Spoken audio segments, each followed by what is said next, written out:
नमस्कार, मैं हूँ अवनीश कुमार मिश्रा। आज आपको बताएँगे भोजपुरी के सुपरस्टार खेसारी लाल यादव की जो फ़िल्म थी संघर्ष 2 उसके बारे में।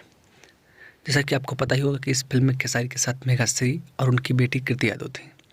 इस फ़िल्म ने कितनी कमाई की थी, इसके बारे में जानने के लिए उनके फैन्स काफ़ी उत्साहित हैं। जैसा कि आपको पता होगा कि भोजपुरी में ना तो फ़िल्म की बजट बताई जाती है, ना उसकी बॉक्स ऑफिस कलेक्शन के बारे में कोई ऑफिशियल समाचार आते रहते हैं, ना बताई जाती है।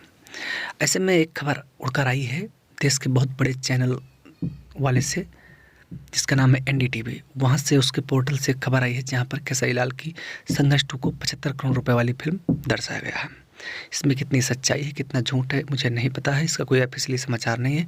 लेकिन एनडीटीवी के वेब पोर्टल पर खेसारी लाल यादव की फ़िल्म को हिंदी फ़िल्मों से कंपैरिजन किया गया है, जहाँ पर 2 फ़िल्में हिंदी की थीं, उसे फ्लॉप बताया गया है और खेसारी लाल यादव की फ़िल्म को 75 करोड़ रुपए दर्शाकर उसे हिंदी से आगे बताया गया है। तो आपकी क्या राय है इसके बारे में? कमेंट करके ज़रूर बताइएगा। धन्यवाद।